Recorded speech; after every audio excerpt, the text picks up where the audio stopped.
Bien le bonjour les passionnés. Aujourd'hui, comme je vous l'avais promis, une petite recette en collaboration avec nos amis de la fromagerie Le Chalet qui se trouve donc à la rue de Nazareth à Ath. On parle aujourd'hui de fondue suisse. On est en pleine saison des fromages, des fondus, des trucs qui font plein de choses au moral. Et donc, je vais vous montrer vite fait comment on prépare cette recette. C'est extrêmement facile, d'autant que Philippe, le propriétaire du chalet, vous mâche déjà bien le travail. Alors pour ça, on a besoin d'un caclon à fondu, deux petits pics, de pain. Pour ma part, j'ai fait ce matin une demi-portion de ciabatta, donc que j'ai coupé en morceaux. On a la charcuterie que vous pouvez choisir et sélectionner aussi au chalet. Une petite salade pour accompagner et quelques petites pommes de terre parce que moi j'avais envie un petit peu de vous montrer qu'il y avait d'autres possibilités que de tremper le pain, ça peut être autre chose. Et puis on va préparer en fait la fondue proprement dite. J'ai mis sur les conseils donc de Philippe une gousse d'ail dans le presse-ail. Je vais le mettre directement dans le caclon. C'est du costaud. Je n'ai pas pris de couteau, mais on va se débrouiller avec ça. Alors là, ne vous embêtez pas, il va rester dans le caclon jusqu'à la fin. On a un verre de vin blanc, du vin blanc sec en l'occurrence. Et je vais aller mettre chauffer mon petit caclon. J'ai déjà allumé vite fait. Ça va chauffer pendant 3-4 minutes, grand maximum. C'est juste pour dire d'atteindre une température suffisante pour pouvoir y mettre le fromage. Donc je vous montre le fromage. Donc c'est un mélange de fromage que Philippe vous propose. C'est selon vos goûts. Donc je ne vais pas vous dire ce qu'il y a dedans.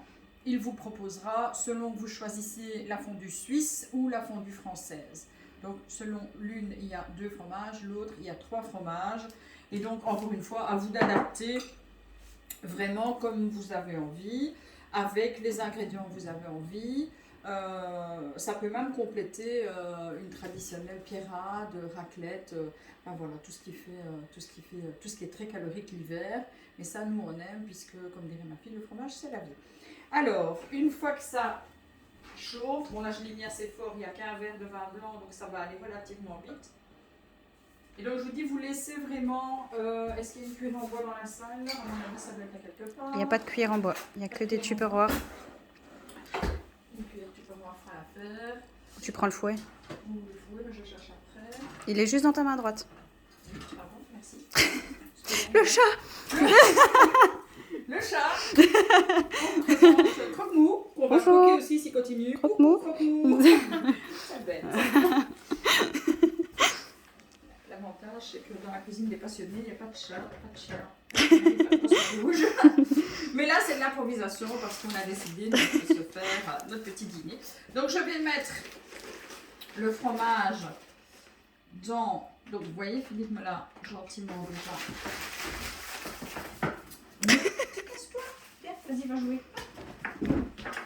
Et je vais remettre sur le gaz ou sur le cuisinière, peu importe. C'est surtout pour accélérer le mouvement, hein. Parce que le fromage va fondre forcément très vite grâce au vin blanc qu'on a mis dedans. Bon, pas la peine d'ajouter ni crème ni quoi que ce soit. La seule chose que je vais ajouter, c'est un petit peu de poivre. Toujours sur les conseils du patron, qui me dit que ça va donner du peps au fromage. En plus, c'est un truc qui va super méga vite. Et donc, le vin blanc va permettre à la préparation d'être plus fluide, semble-t-il. Tiens, tu peux venir voir ici comment ça devient. On va bientôt dîner. Voilà, comme ça, vous voyez un petit peu. Là, je vais baisser tout doucement pour éviter que ça nous colle, évidemment. Pendant que vous faites cette manipulation de faire fondre le fromage en vitesse accélérée, moi, je vous suggère de déjà mettre la prise de votre appareil à fondu de façon à ce que, justement, vous puissiez directement attaquer. C'est évidemment, quand on a senti l'odeur, on ne résistera plus longtemps, je pense. Ça sent trop bon. Alors, c'est presque fondu. Vous voyez, ça fait 3-4 minutes grand maximum pour préparer la recette. Hein. Bon, vous avez vite fait de couper une feuille de salade si vous en voulez. Maintenant, encore une fois, c'est facultatif. Hein. On n'est pas obligé d'accompagner de légumes. Nous disons qu'on accompagne de légumes, c'est plus pour la conscience. C'est que ça. Parce que sinon, on n'aurait pas mis de légumes. C'est vrai. Hein. Donc voilà. Encore une petite minute. Et on pourra vous montrer le résultat. Et puis si vous avez des questions, il suffira de les mettre en commentaire. Et puis on vous répondra. Au niveau de la charcuterie, c'est de la charcuterie corse qui est proposée à la fromagerie du Chalet. Je peux vous dire que j'ai eu l'occasion déjà d'en goûter, tout comme les fromages d'ailleurs. Nous avons la chance d'avoir un partenaire qu'on aime beaucoup parce qu'il est de bons conseils. Et puis ses produits sont vraiment excellents. Hein. Le fromage est toujours de bonne qualité, régional. On en trouve aussi. Les croquettes de fromage sont délicieuses. Enfin, moi, j'ai déjà un peu goûté un peu de tout. Et je vous avoue qu'on en redemande. Alors, voilà. Tu peux venir faire un petit tour ici au-dessus. Vous voyez, c'est presque prêt. Regardez-moi ça, c'est bien filant. Il n'y a plus que le pain à trempouiller dedans ou une pomme de terre.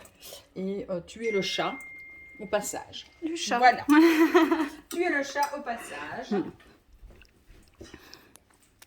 Donc voilà. On va mettre la prise. On va prendre notre petit pic avec le petit bout de pain. Bon appétit tout le monde!